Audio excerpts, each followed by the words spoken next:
Nintendo nous a donné très peu d'informations concernant le successeur de la Switch 1 et bien sûr c'est contrôlé. Comment la marque va introduire cette nouvelle console sur le marché? Y aura-t-il une vraie différence avec la Switch 1? On va tenter de répondre à ces questions dans cette vidéo. C'est parti.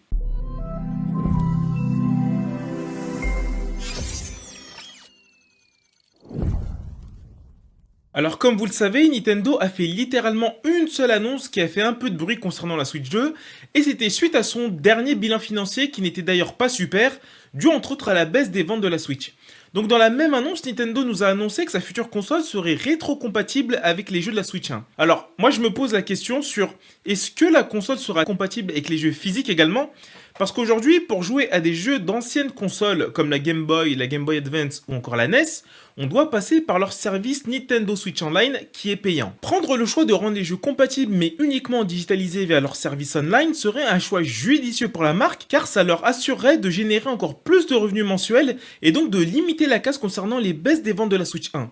Après, opter pour cette option induirait d'avoir des infrastructures giga robustes et pourrait avoir un effet négatif au niveau des consommateurs attachés au format physique. Après, quand on y pense, on est dans une ère où les jeux physiques commencent petit à petit à disparaître. Et au vu de la situation économique qui devient difficile quel que soit le domaine, il faut chercher à faire des économies un peu partout. Et le domaine du jeu vidéo n'est pas épargné. Pour Nintendo, ces économies pourraient passer par une diminution de la fabrication des jeux physiques. Ce qui serait top pour tout le monde, ça serait de garder les jeux phares comme les Zelda en sortie physique et mettre les autres petits jeux et jeux indépendants exclusivement en digital. Comme ça, les personnes attachées au physique auront leur dose et ça permettra en même temps à Nintendo de réduire les coûts sur les autres jeux. Sinon, cette Switch 2 n'est pas vraiment une toute nouvelle console comme on pourrait le penser, mais plus une mise à jour. Selon les rumeurs, au niveau du physique, la console garderait en grande partie les mêmes caractéristiques que la Switch 1. Par rapport à ces leaks, on a une youtubeuse chinoise qui a décidé de rassembler toutes ces rumeurs et d'imprimer grâce à une imprimante 3D une version de ce que pourrait être la Switch 2. Visuellement, la première chose qu'on remarque, c'est la taille de l'écran qui serait de 8 pouces contre 7 pour la Switch OLED. Selon certaines rumeurs, on partirait également sur un écran LCD pour réduire les coûts de production qui permettrait d'avoir la console à un prix raisonnable. On peut dire ce qu'on veut, mais c'est quand même un retour en arrière. Selon d'autres sources, elle pourrait être équipée d'un écran OLED, mais uniquement pour sa version haut de gamme. Espérons que Nintendo propose les deux, à défaut de ne proposer qu'un écran LCD, sinon ça pourrait être une énorme déception pour ceux qui ont la Switch OLED. Ensuite, on remarque l'ajout de ports USB au-dessus et en dessous de la console. Ces ports USB pourraient être le signe de nouveaux accessoires qui arriveront sur cette nouvelle console. À titre d'exemple, le Steam Deck prend en charge la sortie vidéo et fonctionne avec des lunettes comme celles qui sont faites par X-Real. Ça serait cool de pouvoir faire pareil avec la Switch 2. On parlerait également de nouveaux Joy-Con. À part la longueur qui devrait augmenter au vu de la nouvelle taille de la console, on aurait également un nouveau système de connexion.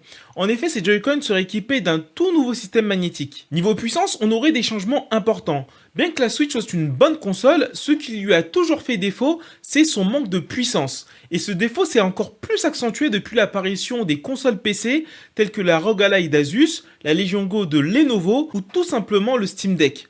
Ce gain de puissance arrivera tout simplement pour pouvoir faire tourner des jeux AAA. Et pour ceci, la console devrait être équipée d'une version personnalisée de la puce Tegra 239 de Nvidia, qui aurait bien sûr le ray tracing et prendrait en charge des graphismes de même niveau que la PS4 voire plus. On verra bien ça à la sortie. Sinon niveau prix, j'ai vu passer une info disant que les premières estimations placeraient la console à un prix entre 400 et 500 euros au lancement. Donc c'est un prix qui est au-dessus des générations précédentes, mais ça me choque pas en final. Faut pas oublier qu'on est dans un contexte d'inflation et en pleine crise au niveau des composants électroniques. Donc tout ça fait que le prix est logiquement bien plus élevé que ce que Nintendo avait l'habitude de proposer pour le lancement de ses anciennes consoles. Pour la date de sortie, Nintendo a confirmé qu'une nouvelle console serait annoncée pour la fin de son exercice financier, donc à peu près vers mars 2025. Stratégiquement parlant, Nintendo a fait fort. Ils ont tout à fait raison de ne divulguer aucune date précise pour la sortie de leur prochaine console, car nous sommes en fin d'année et ça pourrait fortement impacter les ventes de la Switch en cette période où les ventes sont censées augmenter. Concernant la Switch 2 en elle-même, c'est très fort de permettre la rétrocompatibilité des jeux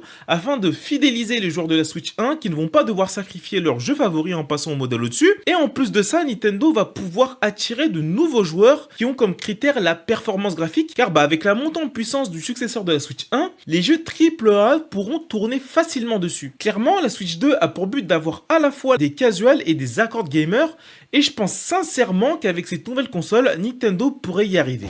Et voilà, c'est tout pour cette vidéo sur la Switch 2. Dites-moi en commentaire ce que vous pensez des infos rumeurs qu'on a jusque là. En tout cas, si vous avez aimé la vidéo, likez, partagez et surtout abonnez-vous à la chaîne.